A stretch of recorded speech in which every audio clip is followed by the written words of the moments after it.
Thank you for being here today. I'm Randy Cruz. I'm here today to talk to you about As a Man Thinketh by James Allen Summary Reaction.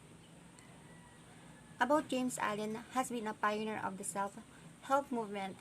He was a British writer known for his inspirational books, most well known for this book As a Man Thinketh. James Allen likens the mind and our lives to a garden. If you plant the seeds of good thoughts in your mind, you will reap a healthy psychological state and good life. If you allow it to run wild, bad weeds will poison your thoughts and ruin your life. Chapter 1, Thought and Character. James Allen says that we are literally what we think. Our character is simply the sum of all our thoughts, but that also gives us extreme power, because by changing our thoughts, we can change our character. Indeed, As a Man Thinketh says that if we want to change our character and our situation in life, all we have to do is changing our thoughts. A man is literally what he thinks. Chapter 2, Effect of Thought on Circumstances. The outer conditions of our lives are the reflection of our inner thoughts and our inner state. The inner thoughts and our outer condition are not exactly the same because external conditions do have a major influence.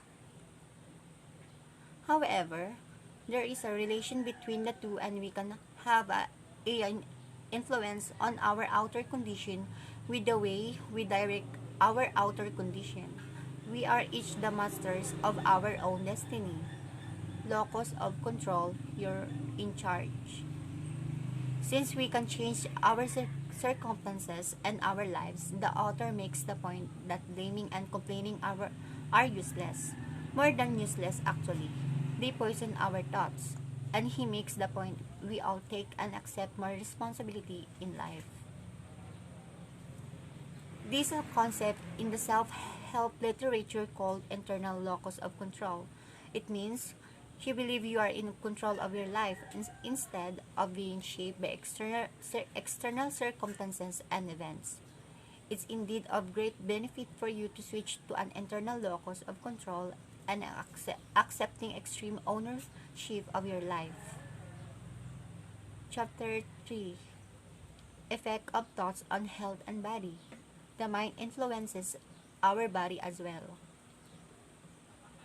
Allen says that habits of thought will produce physical effects on our body, and if our thoughts are good, they will produce positive effects.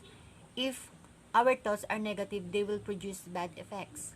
While we might think that thinking about the risks keep us safer, always thinking about diseases make it more likely we'll get them.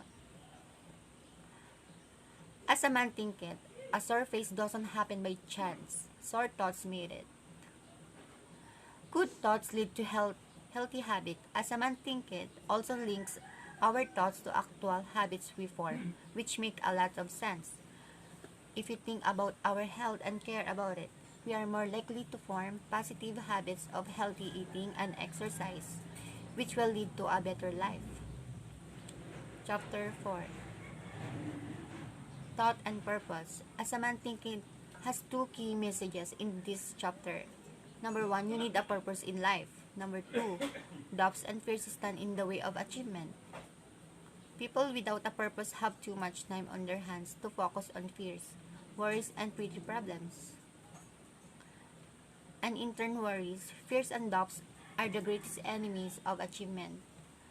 They distract you, thwart your willingness to take action, and bring upon exactly what you are afraid of, like a self-fulfilling prophecy.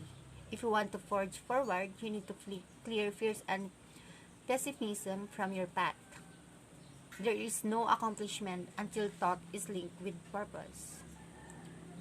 Chapter 5, The Thought Factor in Achievement. The chapter states that all achievements in life are luck, therefore, are a direct consequence of his thoughts. However, he also adds an important element, hard work.